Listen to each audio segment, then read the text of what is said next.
quero pedir a vocês para tomem suas Bíblias e abram-nas no Evangelho de João, no capítulo 11 do Evangelho de João. A passagem que iremos ler encontra-se na página 1080, 1080. João, capítulo 11, página 1080 destas Bíblias que foram distribuídas ao início deste culto. João, capítulo 11. Espero que você tenha localizado. Se a sua Bíblia é maior, então a página 87. Algumas Bíblias maiores, então a página é a página 87. Do Novo Testamento, as Bíblias maiores têm duas numerações. Então lá no final, a segunda numeração, a página 87. Eu gostaria de ler para vocês a narrativa de um ato miraculoso de Jesus. O momento em que ele vai à casa de amigos queridos, casa que estava enlutada pela morte de Lázaro. Queria ler João, capítulo 11, a partir do versículo 11. Assim diz o texto. Isto dizia e depois lhes acrescentou: nosso amigo Lázaro adormeceu, mas vou para despertá-lo.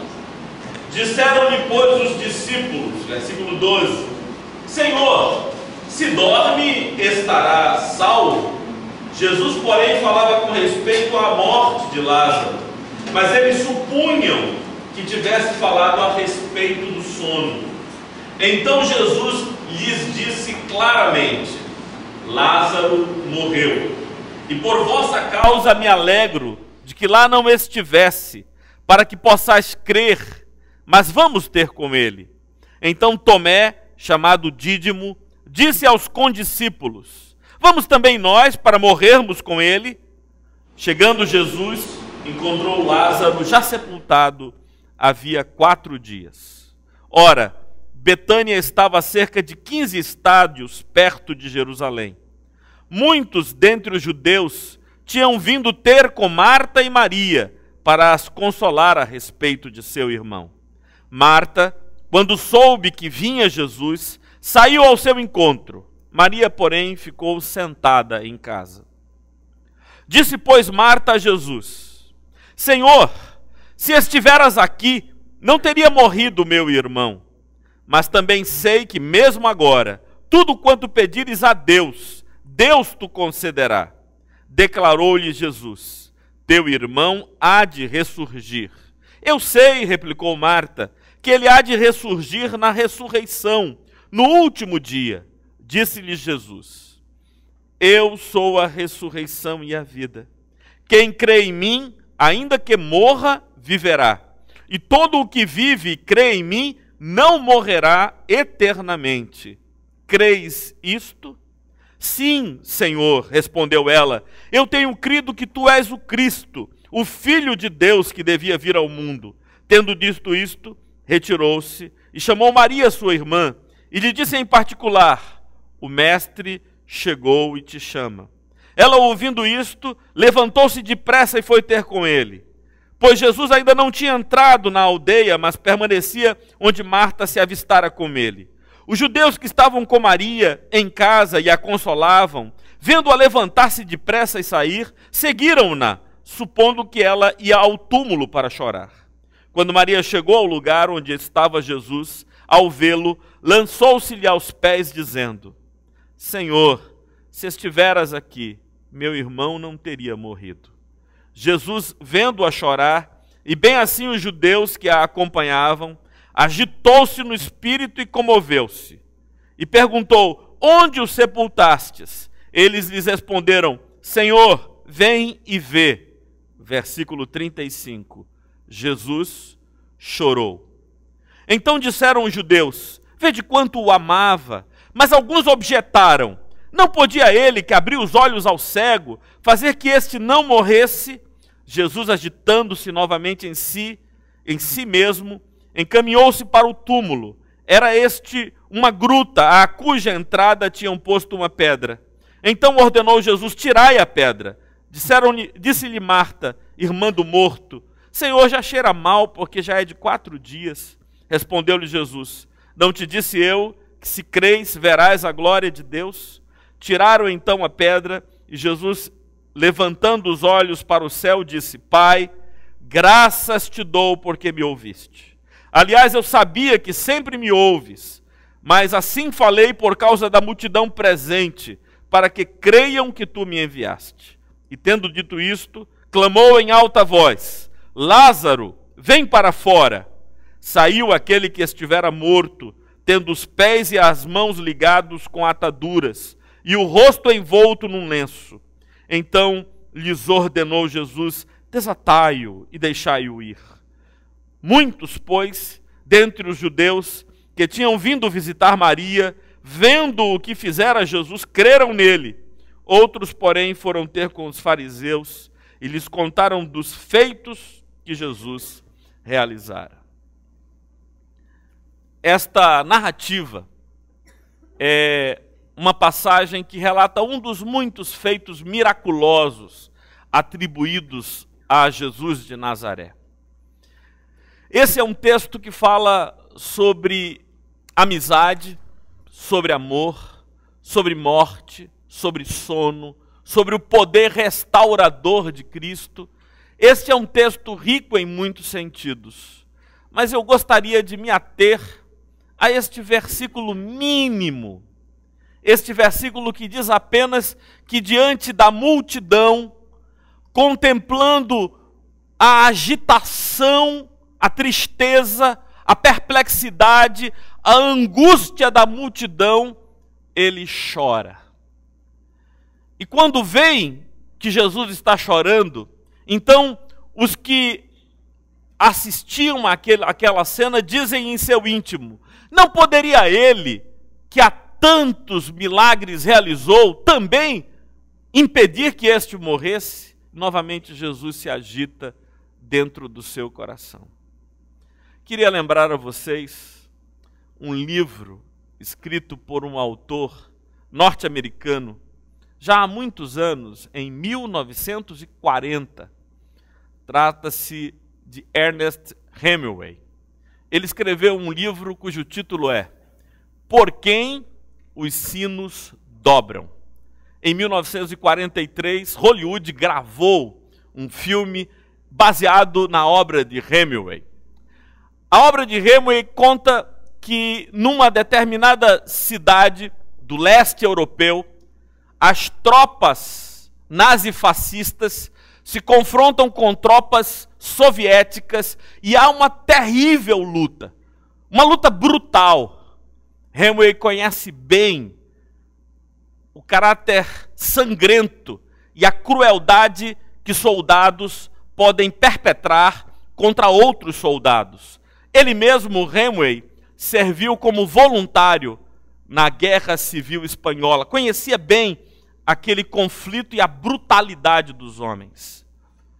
A pergunta de Hemingway, que intitula a obra, tem a seguinte razão: quando era alguém sepultado naquela cidade, no campo de batalha, então os sinos que ainda restavam na igreja dobravam, tocavam, e então os sobreviventes da batalha, os civis que ali estavam na pequena cidade, que servia de cenário para o brutal conflito, perguntavam em seu íntimo: por quem os sinos dobram? Por quem batem os sinos? Quem agora está sendo sepultado? Quem foi que faleceu?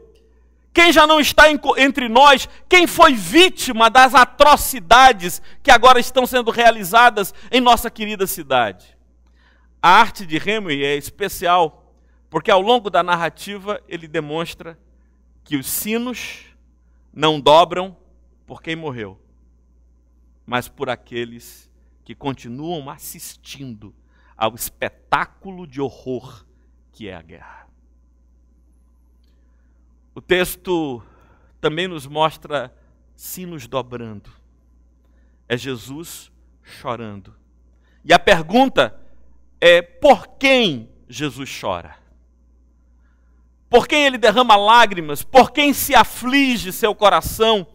Por causa de quem, em favor de quem se inquieta e se alvoroça o seu espírito? Seria pelo seu amigo Lázaro? Seria por este homem que durante tanto tempo caminhou com ele, conversou com ele, o recebeu em sua casa? Provavelmente não. Não, Jesus não chorava por Lázaro. Estes sinos não dobravam por Lázaro. E a razão é simples. Quando Jesus se dirige à casa de Lázaro, lá na aldeia de Betânia, próxima a Jerusalém, ele já sabia o que iria fazer. O texto nos conta que ele foi para lá com o propósito de ressuscitá-lo. Se Jesus sabia que o ressuscitaria, por ele não chora. E por que então chora Jesus? Ele chora por aquela multidão inteira que continua refém e prisioneira da morte. Jesus chora por aquela multidão inteira que não discerniu o reino de Deus, que não percebeu o reino dos céus, aquela multidão inteira que chora por si mesma, que se angustia por si mesma, porque contemplando a morte de Lázaro, contemplavam a sua própria possibilidade de morte, e contemplando a sua própria possibilidade de morte, viviam uma angústia terrível de perceber que essa vida é tão fugidia, tão efêmera, tão curta.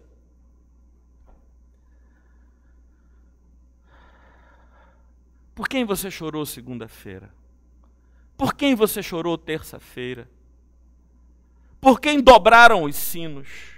Por Silvio, que faleceu por causa da saudade, da dor, da separação, do distanciamento? Ou você chorou por si mesmo, por não compreender como é possível que a morte penetre na nossa história, separando de modo tão brutal aqueles a quem amamos? Sim, Jesus chorava pela multidão. Jesus chorava por suas amigas, Marta e Maria. Jesus chorava por aquelas pessoas que fizeram desta vida, que parte do nascimento e termina na morte, um tudo para si. Nas palavras do apóstolo Paulo, se a nossa esperança se limita apenas a esta vida, somos os mais infelizes de todos os homens. Se toda a nossa esperança de existência se limita a esta vida, que alegria pode haver no nosso coração? Temos, na verdade, que caminhar com Schopenhauer, que dizia que a vida é um breve absurdo entre o nada e o nada. Esse é o pessimismo de Schopenhauer. A vida é um breve período sem razão, um absurdo, entre um abismo original, um nada, e um abismo final, um nada. Quando nós encaramos a vida deste modo, quando é isso que supomos ser a existência, de fato, havemos de chorar, devemos chorar, porque há um vazio imenso, há um nonsense gigantesco, há um sem motivo para viver. Mas se por outro lado, nós pensamos como Silvio pensava, que isso que chamamos de vida é só o átrio vestibular de um tempo maior e maravilhoso. Jesus tem uma expressão muito mal interpretada para falar desse reino dos céus, desse destino ao qual nós caminhamos depois desse efêmero período. Jesus chama de vida eterna. Mas vida eterna é uma expressão mal interpretada e compreendida. As pessoas imaginam que vida eterna é uma vida que não acaba nunca. Mas uma vida que não presta e não acaba nunca é uma maldição. Imaginem, uma vida sem razão, uma vida sem motivo, uma vida de conflito, de guerra, uma vida de lutas e dores, uma vida de perplexidade, mas que não termina nunca. Como em alguns filmes, como o Highlander, essa vida que não termina nunca, em que se vê sempre os seres amados partirem, e a gente vai ficando. O prêmio final do Highlander é poder morrer. Vida eterna não é uma vida que não termina nunca, não. Vida eterna é uma vida transbordante. É uma vida cheia de alegria e de significado. E esta vida é possível e está acessível àqueles que olham para a morte não como um ponto final, não como um encerramento da existência, mas como um portal que nos remete à transcendência. Quando eu encontro isso, quando eu percebo que na morte eu mergulho no coração de Deus, eu me encontro, me fundo com esse ser pleno e perfeito, então o meu coração se enche de esperança e de contentamento ao saber que depois dessas lutas, a glória que está destinada a nós não é para ser comparada aos sofrimentos que por enquanto nós passamos. Louvado seja Deus, porque esse tempo de agruras, de lutas, de sofrimento, tem fim. E após esse tempo, é encontro, é paz, é abraço, é vida abundante, é vida transbordante. Paulo diz que então conhecerei como também sou conhecido. Esse ser que me conhece, me receberá, e receberá a todos nós. Receberá a cada um de nós. Preste atenção. Eu acredito que há dois tipos de pessoas sobre a face da terra. Dois e só dois tipos de pessoas sobre a face da terra. Há aquelas pessoas que são amadas por Deus e sabem disso. E há aquelas pessoas que são amadas por Deus, mas não sabem disso. Só esses dois tipos de pessoas sobre a face da terra. E a tarefa do evangelista, a tarefa da igreja, é dizer às pessoas que são amadas por Deus, mas ignoram que elas são amadas por Deus. A isso a palavra chama de ministério da reconciliação. Porque Deus reconciliou o mundo todo consigo mesmo através de Cristo Jesus. E nos deu o ministério da reconciliação. E o que é o ministério da reconciliação? É dizer a todas as pessoas que elas são amadas por Deus, que os seus pecados já foram pagos por Cristo na cruz do Calvário, que não há mais contas a acertar, que o Senhor as ama e as perdoa de todos os seus pecados, não há culpas e fardos a levar. Depois dessa vida é abraço, depois dessa vida é comunhão, depois dessa vida é aconchego, depois dessa vida é estar com Deus. Mas não era isso que estava na mente e no coração da multidão que em Betânia velava por Marta e Maria em favor de Lázaro. Por isso Jesus chora. Por aquela multidão dobram os sinos de Betânia. Por todos aqueles que não compreendem o que é viver e não compreendem o que é morrer. Jesus chora em segundo lugar por aquelas pessoas que dizem no seu coração: mas não poderia ter sido diferente? Ele não poderia ter feito algo? Ele não poderia ter impedido que isso acontecesse? Deixa eu falar um pouco para vocês sobre quando a gente quer fazer da nossa vida os nossos próprios planos. O texto de Tiago diz assim: muito cuidado vocês que dizem: amanhã eu irei a Caruaru e farei negócios em Caruaru. No dia seguinte eu voltarei ao Recife e prestarei conta.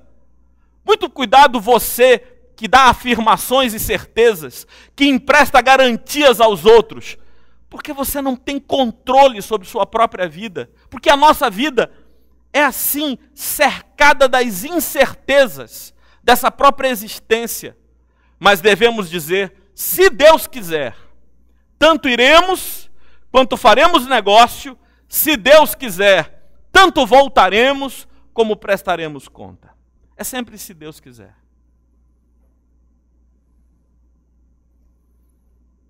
E Deus quis. Louvado seja o nome dele. Nós temos uma terrível tentação de encontrar culpas e atraí-las para nós. Isso é o inferno do e se. Conhecem isso, não? O inferno do e se. Por favor, os sinos dobram por aqueles que choram no inferno do e se. Alguns de vocês perderam entes queridos. Alguns de vocês viveram situações dramáticas e terríveis. Alguns de vocês sofreram em experiências que não gostariam que tivessem acontecido. Depois da experiência, além da dor de ter vivido o que viveu, soma-se a esta o inferno do e se. E se eu tivesse feito isso? E se eu tivesse feito aquilo? E se? E se? E são tantas possibilidades de si que o inferno único no qual eu acredito, que é esse que arde aqui dentro de nós, que queima nas vísceras do ser humano, este inferno é o único no qual eu acredito, terrível inferno, contra o qual todos os dias eu me levanto para pregar o evangelho, para extinguir o seu poder destruidor. É o inferno do e se. E se, e se. Esta igreja nunca mais cantará uma canção sem lembrar de Silvio Leles. Esta canção diz: Deus tem um plano para cada criatura. Aos astros Ele dá os céus. Para cada rio Ele dá um leito. E um caminho para mim traçou. A minha vida eu entrego a Deus, pois o seu Filho Ele entregou por mim. Não importa onde for, sobre céu ou mar, onde Deus mandar, irei. Quem acredita que Deus tem um plano, aprende 3 verdades fundamentais. Nada do que me acontece a revelia do seu querer. Nada do que me acontece a revelia do seu querer. Jesus exemplifica isso da seguinte maneira, Silvinho. Ele diz o seguinte: 2 pardais não se compra por R$1. Pardal é um passarinho tão safado que com R$1 você compra 2. E ele diz assim: 2 pardais não se compra por um asse, por uma moeda banal. É verdade. Pois nenhum deles cairá morto por terra, sem que o vosso Pai o consinta. Pois até os cabelos da vossa cabeça estão contados. Deus tem um plano. E o plano de Deus não pode ser frustrado. Esse plano pode me chocar, pode não condizer com as minhas expectativas, pode até me revoltar. Mas a segunda coisa que eu aprendo, quando eu creio em Deus e confio nele, é que o plano dele é melhor. Ele tem um plano, e nada pode frustrá-lo, surpreendê-lo, decepcioná-lo. Mas eu aprendo que o plano dele é melhor. Jesus disse isso deste modo: olhem para os lírios do campo. Eles não costuram, eles não tecem, mas nem mesmo Salomão, em toda a sua glória, se vestiu como qualquer um dos lírios que estão no campo. A roupa do lírio, quem fez foi Deus. E a roupa do lírio é mais bela e exuberante do que a roupa que possa ser cosida pela mais hábil de todas as costureiras, com o mais nobre de todos os materiais. O plano que Deus faz, talvez você não entenda, mas é melhor do que o que você tem. Sabe qual é a nossa natureza? A nossa natureza é tal que, se dependesse de nós, os nossos entes queridos permaneceriam conosco para sempre. 180 anos, entrevado numa cama há 90. E a gente fica. Fica? Não vai embora não, fica. Esse é o tipo de plano que eu e você fazemos. O plano de Deus é assim. Ele leva a quem quer e quando quer. Contudo, há algumas pessoas que ele leva mais cedo. Sabe por quê? Diz o autor aos Hebreus: há pessoas das quais este mundo não é digno. Há pessoas que esse mundo não merece.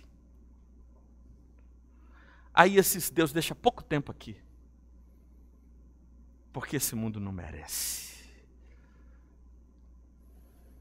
E aí Deus resolve levar logo. Mas é o plano dele. Quando a gente acredita que ele tem um plano, e quando a gente acredita que o plano dele é melhor, então o que invade ao nosso coração é uma paz. Paz que excede todo o entendimento, porque eu não compreendo os motivos das ações de Deus, nem discerno suas estratégias. O que eu sei é que Ele cuida de mim. Ele cuida de mim. Queria terminar a minha mensagem hoje fazendo esta derradeira afirmação. Queria que quando você voltasse para casa hoje à noite, depois desse culto de ação de graças, você saísse daqui pelo menos com essa verdade em seu coração. Deus cuida de você. Há uma expressão antiga, já não se usa mais. Mas quando eu era criança, eu aprendi essa expressão numa canção que diz: Deus velará por ti. Deus velará. Eu acho tão bonito o verbo velar. Velar me remete, sabe ao quê? Ao ato da mãe que olha durante as vigílias da noite o filho febril, colocando a mãozinha para ver se a febre melhorou e tomando todas as medidas para que ele fique bem. Pois velar é isso, velar é cuidar, velar é manter o coração atento sobre o ser amado. Deus vela por mim. Seu sim, meu amor. Deus vela por ti. Deus velará pelos teus filhos e teus netos. Deus velará por cada um de nós, porque Ele é assim. Ele cuida dos seus. Por quem os sinos dobram? Por quem chora Jesus?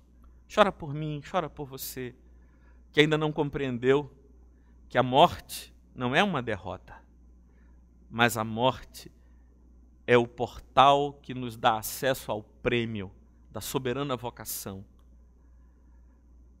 Cristo, em sua morte, derrotou a morte. Como disse um velho pregador, na cruz tivemos a morte da morte na morte de Cristo. Ela perdeu seu aguilhão, porque já não nos atemoriza, ela antes nos lembra dos braços eternos de Deus a nos receber. Queria convidar mais uma vez para a gente orar. Pode ficar assentado como você está.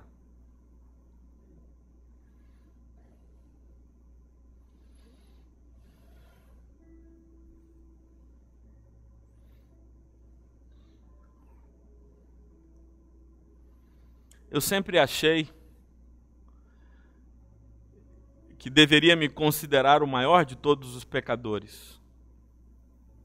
E a razão é simples. Olhando para vocês, eu posso supor que vocês são pecadores também. Mas os meus pecados eu os chamo pelo nome. Eu os conheço. Por isso não posso evitar de me perceber como um pecador maior do que todos vocês. Todas as vezes que eu afirmava isso numa das mensagens, Silvio, sentado aqui onde está Silvinho, gritava: não concordo! Discordo! Era no meio do sermão, no meio da mensagem. Ele levantou: não concordo, discordo. O maior pecador sou eu.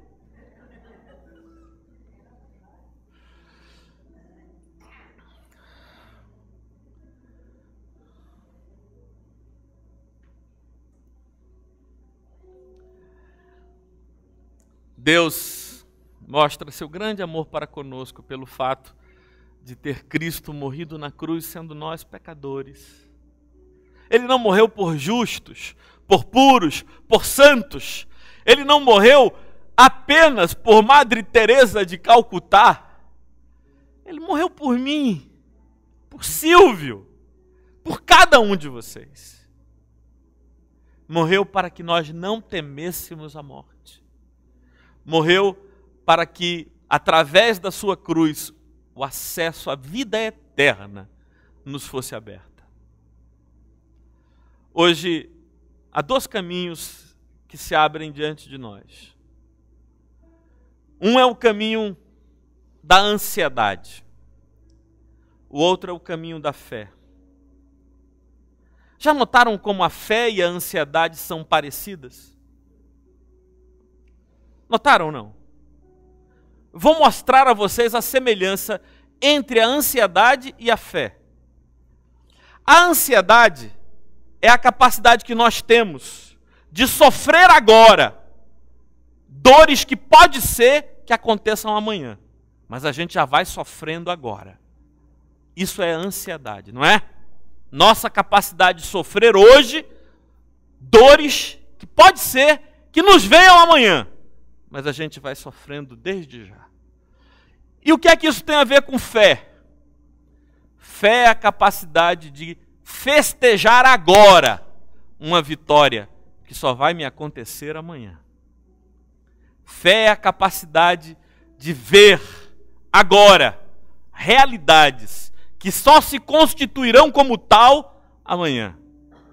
Por isso lá em Hebreus 11 se diz: a fé é a certeza das coisas que se esperam e a convicção de fatos que eu ainda não posso ver, mas já os celebro.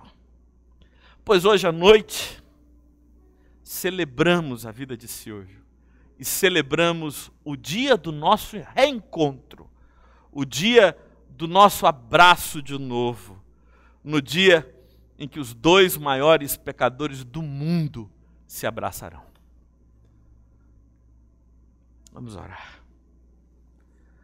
Senhor Deus, muito obrigado pela esperança que temos, pela fé que palpita em nosso coração, fé que nos consola, fé que nos apazigua, fé que descansa a nossa alma e aquieta a nossa mente.